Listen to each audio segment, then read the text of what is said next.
साक्षात् परम ब्रह्म तस्मै श्री गुरुवे नमः।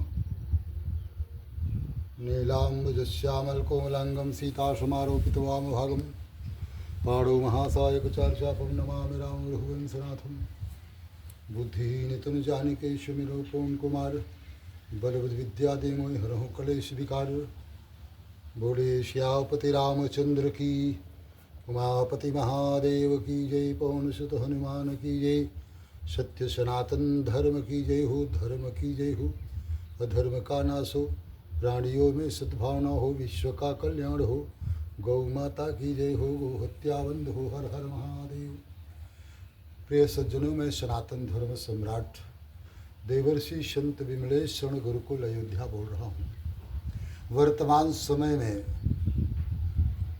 जिस भारत की महिमा को नरेंद्र मोदी बढ़ा चढ़ा रहे हैं, उस भारत की जो संस्कृति है उसमें बदबू आ रही है।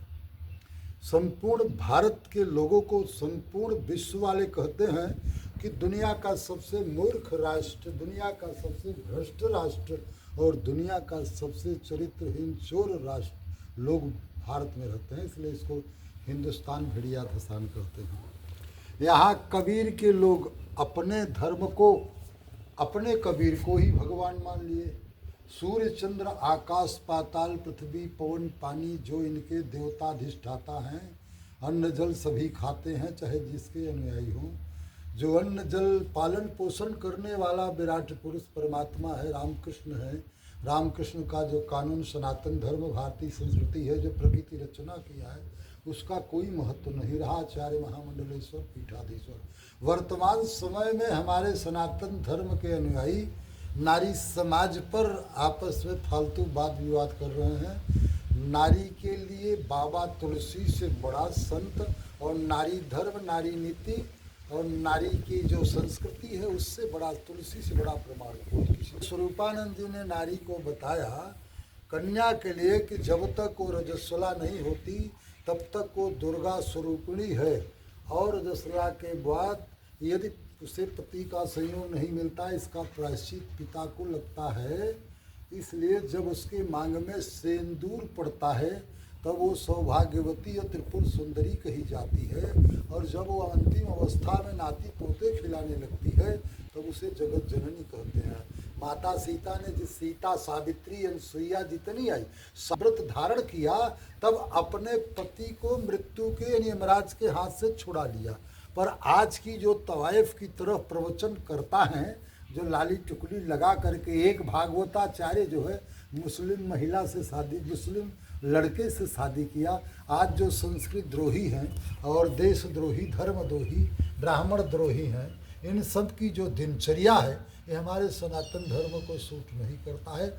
बाबा तुलसी ने लिखा है, नारी के लिए न कोई तीर्थ है, न कोई व्रत है, न कोई पूजा है, न पाठ है। एक ही धर्म एक व्रत नेमा, काय वचन मन पीना, अंध बधिर को क्रोधिवती दीना। ऐसे पति कर किए अपमाना, नारी पाओ जमपुर दुख नाना। जिय बिन देह नदी बिन वारी, तैसे ही नाथ पुरुष बिन नारी।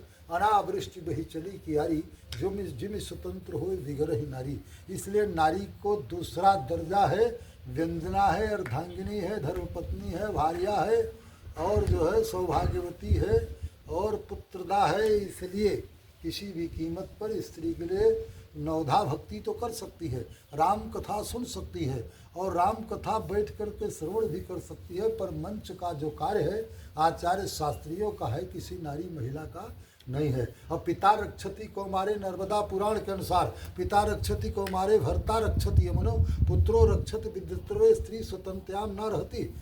जब तक विवाह न हो पिता के बीच में नारी रहे, और विवाह हो जाए तो पति के साथ रहे, और कदाचित पिता पति दोनों न हो तब उसे जो है पुत्रों के साथ में रहना चाहिए। और जिस नारी के जीवन में तीनों नहीं होते हैं वह नारी पहले की सती हो जाती थी। आपकी तो बातें अलग है, वो पिता पुत्र पति की हत्या करके सामाजिक और शरीर की हत्या करके खुद स्वयं विवाह रचा लेती हैं। अब तो बहुत आपकी संस्कृति कोमा में पहुंच गई और नारी को पाक्सो एक्ट दे दिया इन नेताओं ने। अब तो वो जो है चरित्रहीनता को ही नारी उत्थान समझ रही है। इन्हीं चंद शब्दों के साथ वाणी को विराम है। इसलिए किसी भी स्त्री को पति सेवा के अलावा, पतिव्रत के अलावा कोई दूसरा धर्म उसका साथ देने वाला नहीं है। चाहे स्त्री हो या पुरुष, जो प्रकृति से जिसका तालमेल नहीं है उसका पतन विनाश निश्चित है। बोलिए सियापति रामचंद्र की जय, उमापति महादेव की जय, पवन सुत हनुमान की जय। हो गया जय। हाँ, चारों तरफ घुमा